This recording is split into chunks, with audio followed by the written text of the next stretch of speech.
یہ شعر خاص طور پر اس طرف حوالہ ضرور دیتا ہے کہ ذاتی دکھ تو ہر شخص محسوس کرتا ہے، لیکن اپنی ذات کے دکھ کو جنرلائز کر کے نسل انسانی کے دکھ کو سمجھنا اور نسل انسانی کے دکھ کو سمجھ کے اس کے نتیجے میں اپنی ذات کے دکھ کو جان پانا، یہ کام بہت کم لوگ کرتے ہیں۔ تو یہ کام جب ہم کرنے لگ جائیں کہ دوسرے کی محرومی مٹا دینے کی کوشش بھی کریں اور اس کے نتیجے میں اپنی محرومیوں کا احساس بھی ہمارے اندر پیدا ہو، تو پھر یہ زیادہ دیر نہیں رہتا کہ آپ دنیاوی محرومیوں یا میٹیریلسٹک محرومیوں کے بارے میں سوچیں، پھر آپ جذباتی محرومیوں کے بارے میں، سماجی محرومیوں کے بارے میں، ذہنی محرومیوں کے بارے میں سوچنے لگ جاتے ہیں۔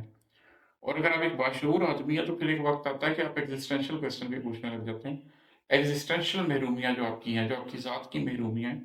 ان کے بارے میں بھی بات کرنے لگ جاتے ہیں۔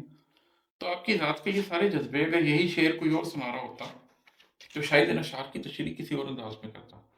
اور میں بھی کر سکتا ہوں۔ بہت بہت خوبصورت انداز میں ان اشعار کی تشریح ہو سکتی ہے۔ اب یہ میں نے آپ کو جو پہلا ہی شعر سنایا ہے، میری ہستی سے محبت وہ جتا بیٹھا تھا، ڈھلتے سورج سے کوئی آس لگا بیٹھا تھا، اس کو رومانٹک انداز میں بھی انٹرپریٹ کیا جا سکتا ہے، اور بھی بہت سے انداز ہیں جس میں انٹرپریٹ کیا جا سکتا ہے۔ لیکن میری کوشش یہ ہوتی ہے کہ اس شعر کو سننے والے نے اس شعر کا بنیادی مفہوم تو جان ہی لینا ہے۔ اگر کوئی میری ویڈیوز دیکھ رہا ہے، میری شاعری پڑھ رہا ہے، تو وہ بچہ تو نہیں ہے، وہ یقیناً شاعری سے بھی شغف رکھتا ہوگا، وہ یقیناً اس قابل تو ہوگا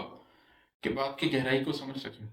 لیکن وہ جو اس سے آگے کا ایک سٹیپ ہے، میں اس کا بھی اظہار اشعار میں کر دوں کہ ہاں یہ جذبے کسی اور چیز کی طرف اشارہ بھی کرتے ہیں۔ یہ جذبے بار بار جب میرے اشعار میں آتے ہیں، انہی سے وہ قوت مجھے حاصل ہوتی ہے کہ میں پھر وہ نظریاتی بات بھی کر سکوں۔ یہ کمزور انسان کے احساسات اور جذبے اور ٹائم اینڈ اسپیس میں وہ کس طرح گھلتا چلا جا رہا ہے،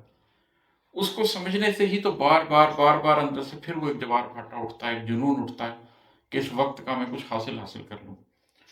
تو یہ ایک غزل تھی جو میں نے آپ کو سنائی۔ کچھ اس کے معنی آپ جانتے ہیں اور کچھ اس کے نتیجے میں آپ کیا حاصل کر سکتے ہیں، اس کے بارے میں تھوڑی سی گفتگو کی ہے۔